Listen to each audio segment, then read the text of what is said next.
So somebody will give me a countdown. Are y'all ready? Y'all ready to roll? Yeah, looks like we're good.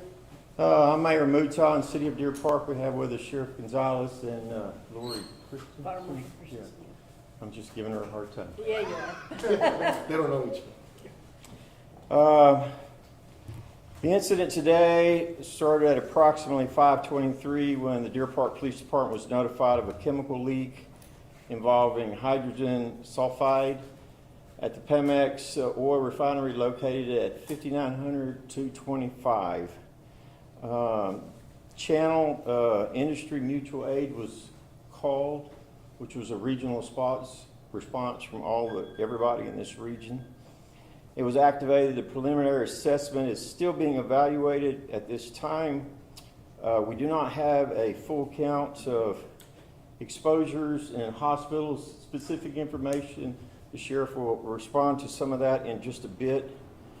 We are at this moment lifting the shelter in place in the city of Deer Park. We have a confirmation from our air monitoring sources that there's been no detectable or reportable narratives. With that said, we do know there's still going to be some remnants of odor in the air that our constituents will be smelling at times. I know we've had a lot of calls that's gone to CenterPoint gas in regards to possible gas leaks.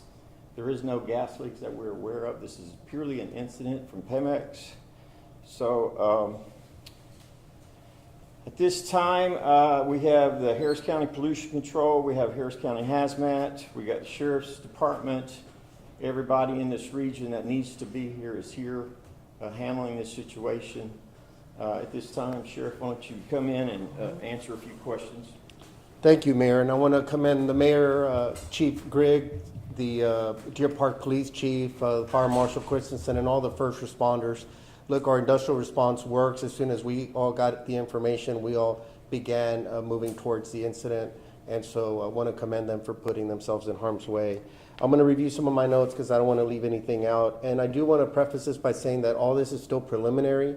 Some of the information is still fluid. We're trying to work with PEMEX and just trying to confirm. So always take the approach. We want to trust but verify, just because I think it's important to get the facts out.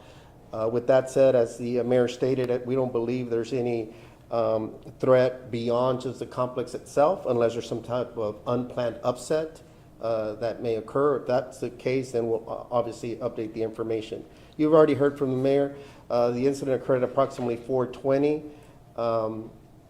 Some workers were working on a flange of some kind when there was a gas leak of H2S, which is hydrogen sulfide. We know at this point we believe at this point that there's 2 persons deceased on scene. We're trying to confirm the number of individuals that were being triaged at the scene. We're told that approximately maybe 35 were either transported or were triaged at the scene and not released. So we're trying to verify those numbers, but at least 35 others that were impacted, but at least 2 have been confirmed deceased. Now, we don't know if there could be more. We just haven't been able to actually make entry into the unit itself because, again, it's dynamic. We want to make sure that we render the area safe. Making it safe may be another fluid estimate, but we think it might be maybe at least 7 or 8 hours, so it's going to be something overnight. We want to make sure that our first responders are safe. The Harris County Sheriff's Office will be the lead investigative agency over the incident, and we'll be working in tandem with the Fire Marshal's Office as well as the Deer Park Police as a liaison as well. All the other EMS support that was out there has already been released because they didn't determine that any more people need to be transporting. Air monitoring equipment is on site. We also need to make sure we're establishing contamination protocols as well, again, for safety purposes. At this point, again, as you've heard, I know there's been some precautionary shelters in place that were issued by both Deer Park and I believe Pasadena, but the mayor's removing theirs here. I'm not sure about Pasadena yet, and 225 will be opened up.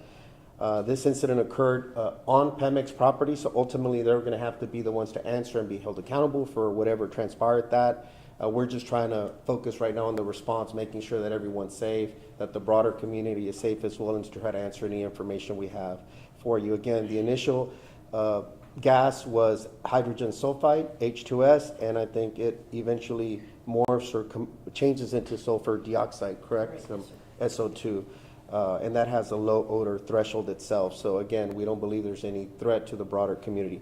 Briefly, in Spanish, aproximadamente a las 4:20 de la tarde ocurrió un incidente en la refinadora de Pemex, localizada aquí en 225. Todos llegamos a la escena para tratar de asistir.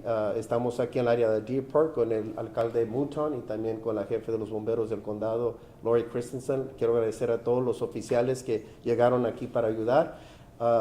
Inicialmente, como no teníamos mucha información, pusimos una sugerencia de que la gente se quedara en casa para evitar peligro, pero el alcalde aquí de Deer Park ya va a quitar esa sugerencia. Vamos a abrir también la carretera 225. Sabemos que hay 2 personas muertas, 2 hombres muertos en la escena del incidente y docenas más que necesitaban algo de auxilio, pero nada grave parece ser, pero algunos sí fueron trasladados al hospital. Entonces, no parece que hay peligro ahorita para el resto de las comunidades.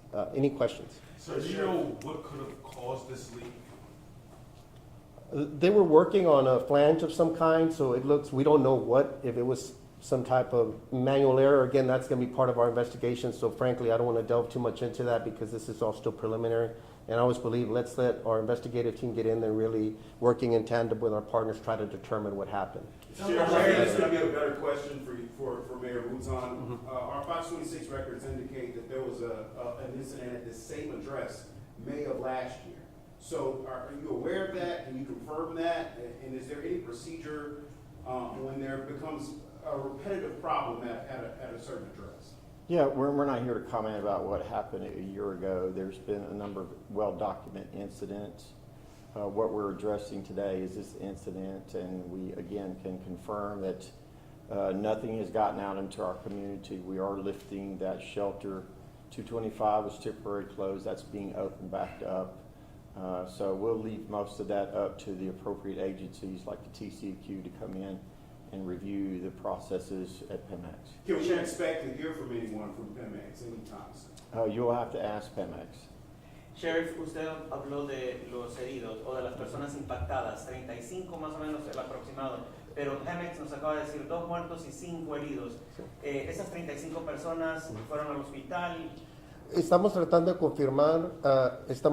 confirmar, dicen que aproximadamente 35 personas fueron a triage, que es que querían examinarnos un poco en la escena, entonces no sabemos si fueron trasladados o también nos han dicho que 5 de esos 35 fueron trasladados. Entonces estamos tratando de confirmar eso, pero no están graves. The question was that they were getting mixed information from Pemex on the number of people that were transported or injured. 35, they said, were, I think, triaged, and we weren't sure of how many were transported. But it appears that it was 35 triaged and 5 that were transported. But again, we still have to confirm that. We haven't been able to make it on the scene. We could maybe find additional bodies there. We simply don't know yet. Did you guys encounter any problems getting ambulances in for all of those impacted? Because we saw units arriving hours after this occurred. I'm not aware of any issues with personnel, emergency responders, or any kind getting in and out. Sheriff, can you clarify, on social media you said 1 person was taken by life flight, but we were told there are now 2 deaths? I'm told that what we have so far is that 2 persons have been confirmed deceased on scene. It was my understanding Life Flight did make the perimeter somewhere. I don't know if anybody knows if, Lieutenant Jasper, do you want to speak real quick? Yes, It's sir. Lieutenant Jasper with the Sheriff's Office. There were 2 life flight helicopters. There were 2 life flight helicopters on standby. We had an early report that 1 person was life flighted, but it turned out they were just there on standby. So no one was life-flighted? No, sir. Oh, okay. And then can you kind of clarify, it sounds like there's still elements of danger here. So investigators still need to get into a facility to see if there's anyone still dead inside? Our teams that are out there, and industrial unit deputies that are here, and they're phenomenal. There's still some levels of some of this material that's a little bit elevated, but it's contained within the complex itself. So for their safety and for decontamination, protocols. We want to make sure those things are taken care of, and we still have to arrange for the bodies to be transported by the Harris County Institute of Forensic Sciences. So there's a little bit of coordination that has to be done. We want to make sure those levels are a little bit lower, which we're going to trust them as a professionals to do that. So that's where there's a little bit of a pause. Just we'd rather be cautious here rather than rushing in there and somebody else gets exposed or Puede repetir two people deceased, or their bodies are still on the scene? two bodies are on scene right now that we know. Employees? Yes, two employees. ¿Puede repetir eso en español y decir quiénes son los que van a gestionar esa situación? Que dice que todavía en el área es como peligroso, que hay niveles Sí, altos. hay los niveles de estas químicas, aunque no necesariamente son peligrosas para el resto del público, sí están contenidas dentro de ese complejo, de esa unidad donde pasó este incidente. Entonces queremos disminuir los niveles para estar seguro que las personas que van a responder, los oficiales, bomberos y otros, que esté más seguro esos niveles. También tenemos que coordinar para el transporte de los dos cuerpos y nuestras oraciones para las familias, obviamente. Entonces, hay diferentes cosas y también tienen que decontaminarse antes de entrar o salir de esa zona. ¿Cómo se van a disminuir esos niveles? Chief, or I don't know if anybody, they were saying they were trying to lower some of the levels for the sulfur dioxide and That was part of the flaring. part of the flaring. Yes. Can you just speak a little bit of what's the process for trying to lower some of those levels? Just to lower the little bit. I'm Deputy Terry Kimball, Sheriff's Office. I'm one of the industrial liaisons. They're basically stopping the release is what they're doing. Then the vapors will dissipate. They were doing some flaring after the initial H2S release. So is it just a matter of when those machines, those machines that detect the chemicals, let you guys know, like send a signal that it's okay to come correct, in? yes, Okay. yes. And that'll be the hazmat team with the fire marshal's office. They are actively on scene. Could someone maybe speak to the decision-making that went into the decision to issue a shelter-in-place order, particularly for those who may be wondering, why not issue one as soon as the city gets notified of this? That's just a decision process. It's usually made in the best interest of the community to make sure we mitigate any aspect of danger and how it impacts our community. It still is a contained incident inside the fence of their facility, but since there was a little data to verify if it actually had gotten out of their facility and in our community, it was a decision we made in the best interest of our community, and we would stand by that, which is again another reason of why we kept the shelter in place as long as we did, to verify with additional air monitoring that there was no danger in our community at all. And you guys expanded it at one point, right? No, when we had the shelter in place, we did it to the full extent of what we did, which I believe was all the way to Spencer to 225, and we actually shut 225 down. Sheriff, una pregunta rapidita. Cuando estábamos allá afuera de la planta y se sentía ese olor a huevo podrido, ¿qué le puede decir a la gente que sí está sintiendo ese olor y que quizás está preocupada de la toxicidad de este químico? Deputy Kimball or someone else has said that earlier when they were around the complex, they could smell like kind of that rotten egg Rotten egg. scent. Can you speak a little bit of what that's about? And That is the actual scent of the chemical itself. There's no way to sugarcoat that. That is what H2S smells like. So yes. Dice que así es el olor de esa química, el H2S, right? Así es como huele, como... Sí, pero las señoras que están en la casa que quizás no saben, eso les puede afectar a su salud, a alguien que... Can that be toxic to anybody, that smell? Oh, that- absolutely. Yeah, it'll cause. Yeah, it has a toxic It level. can. Si es un nivel tóxico, sí puede ser algo... So the average person that may be smelling it through their window or something... It would depend on wind speed and direction and the actual amount that was released, and I don't know what that was. So how is this being called a confined incident when this chemical is out there? Other than the smell, we have not had any verifiable air monitoring to support that anything got outside the facility. So it's If we And do that's have in a pollution- combination of our own air monitoring as well as Harris County pollution. So it's been a multiple narrative. So the smell, but not the chemical. So we're smelling like a residual effect of it, and it's just like not as high as it needs to be for it to be affecting us. You can assume however you want to. There was smells in the community, but we have double checked and verified that there's been no danger that we have been able to document in our community that's gotten outside the fence. So there is just one smell and no risk for the community, basically. All the monitoring has confirmed that nothing has gotten out into our community. So can you just speak to, because you can understand how someone will be smelling this and they're gonna watch this later Sure. and say, how can you say that? Well- And so we want to give you the opportunity to speak to. So the nature of the context of this region, especially on the east end, there's a lot of chemicals that are part of this process, and there's many components that that's the one easiest way to identify when some of these are released, and it has a certain odor. That's why Centerpoint was getting a lot of calls, because even natural gas, when it leaks, the component that's added to that puts out a similar smell. So it's just part of the process. But again, you wouldn't want to go around making decisions based on what you smell. So we made these decisions based on the air monitoring data that was being done inside the facility and outside the facility by at least 2 to 3 different monitoring. So this is the fact. We've not gotten any air monitoring reports to show that anything has gotten into the community that would be a concern to any constituents in Deer Park. So are you seeing monitoring reports that show 0.0 or they show some sort of remnant? We've not verified anything beyond air being normal quality breathing air. So basically, it's just the air inside the facility right now that's still a little bit dangerous. Well, it's an active incident, so let's just put it in that context until certain aspects of that is totally confined and they're able to secure all of that. It's going to be an active incident inside that fence. But again, the monitoring is ongoing and will be ongoing until all of this is totally secured to ensure, which is part of why we made the decision. We feel very comfortable. There's been nothing in this community that we should be concerned about.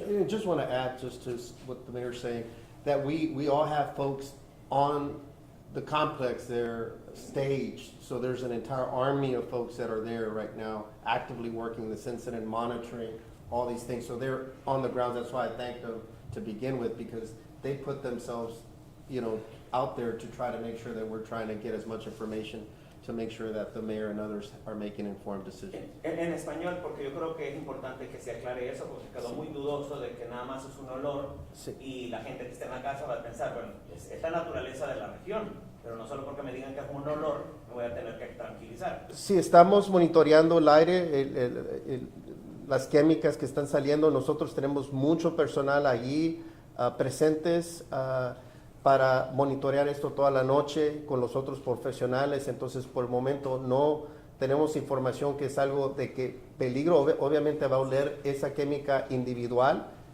en su manera, en su forma como está, va a oler muy fuerte o puede oler fuerte, pero no quiere decir que necesariamente es tóxica.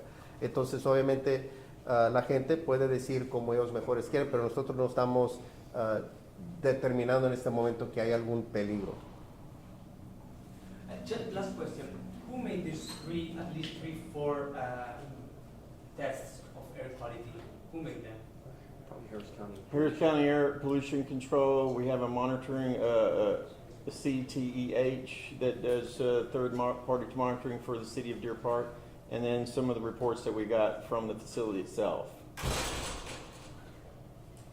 Thank you. Any more? CQ already here, or are they coming later? They're here. Thank you all. Thank you. Absolutely.